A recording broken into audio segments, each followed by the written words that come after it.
প্রথম আলোর আজকের অডিও সংবাদে স্বাগত। আমি এস আল আরেফিন জানিয়ে দিচ্ছি দিনের গুরুত্বপূর্ণ খবরগুলি।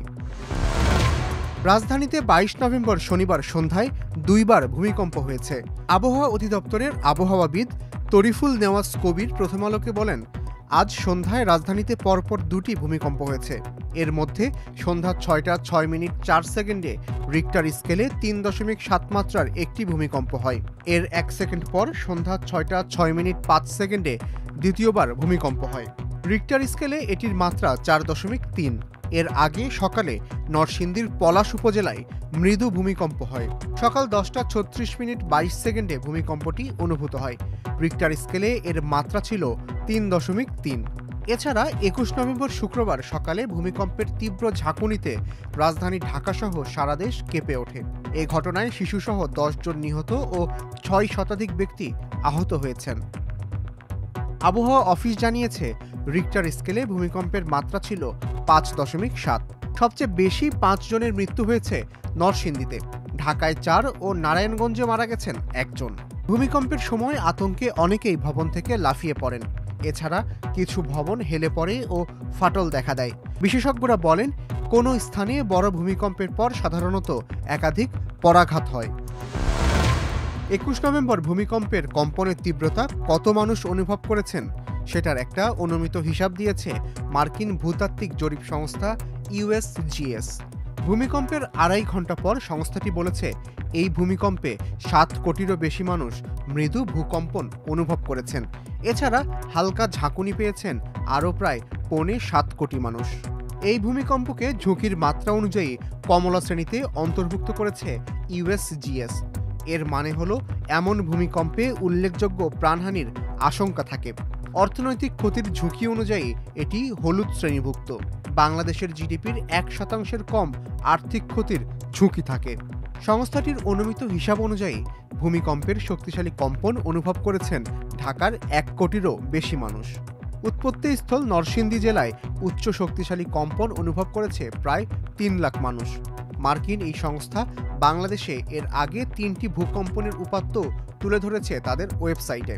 সেখানে বলা হয়েছে, ১৯৮৪ সালের ৩০ ডিসেম্বর ৬ মাত্রার একটি ভূমিকম্প হয়। এতে ২০ জনের মৃত্যু হয়েছিল। ১৯৯৯ সালের ২২ জুলাইয়ের ৫.২ মাত্রার একটি ভূমিকম্পে মৃত্যু হয়েছিল ৬ জনের। ২১ নভেম্বর শুক্রবারের ভূমিকম্পের সময় গাজীপুরের শ্রীপুরের ডেনিমেক লিমিটেড নামের একটি পোশাক কারখানার ভবন থেকে বের হতে গিয়ে আহত ব্যক্তিদের মধ্যে ২৯ জনের চিকিৎসা চলছে। ২২ নভেম্বর শনিবার পুরোদমে চলেছে কারখানার কার্যক্রম। সংস্কার করা হচ্ছে ক্ষতিগ্রস্ত প্রধান ফটক। শনিবার দুপুরে ডেনিমেক পোশাক কারখানার সামনে গিয়ে দেখা যায়, সেখানে মূল ফটকের সামনে কারখানার কর্তৃপক্ষের লোকজন উপস্থিত হয়েছেন। ফটকের একটি অংশ সংস্কার করতে কাজ করছেন তারা। ২১ নভেম্বর শুক্রবার ভূমিকম্পের সময় মূল ফটক ক্ষতিগ্রস্ত হয়। আতঙ্কিত হয়ে বের হওয়ার সময় লোকজনের চাপে মূল ফটকটি খোলা যায়নি। পরে সেটি ধাক্কা দিয়ে সরিয়ে শ্রমিকেরা বাইরে বেরিয়ে আসেন। এ সময় তাড়াহুড়ো করে বের হতে গিয়ে আহত হয়েছিলেন কারখানার অনেক শ্রমিক। আইনবিধির তোয়াক্কা না করে একের পর এক বহুতল ভবন গড়ে উঠেছে চট্টগ্রামে। নকশা অনুমোদনের পরের ধাপগুলো মানা হয়নি, গুণগত মানহীন উপকরণ ব্যবহার করা হয়েছে। তাই বড় মাত্রার ভূমিকম্প হলে চট্টগ্রাম নগরের অন্তত ৭০% ভবন ক্ষতিগ্রস্ত হতে পারে বলে আশঙ্কা বিশেষজ্ঞদের। বিশেষজ্ঞরা বলছেন, নকশা না মেনে ভবন করা, গুণগত মানসম্পন্ন নির্মাণ সামগ্রীর ব্যবহার না করায় বেশি ঝুঁকি তৈরি হয়েছে। ভূমিকম্প হলে উদ্ধার তৎপরতা চালানো ও পরিস্থিতি মোকাবিলায় সংশ্লিষ্ট সংস্থাগুলোর যথাযথ প্রস্তুতি ও সুযোগ সুবিধাও নেই।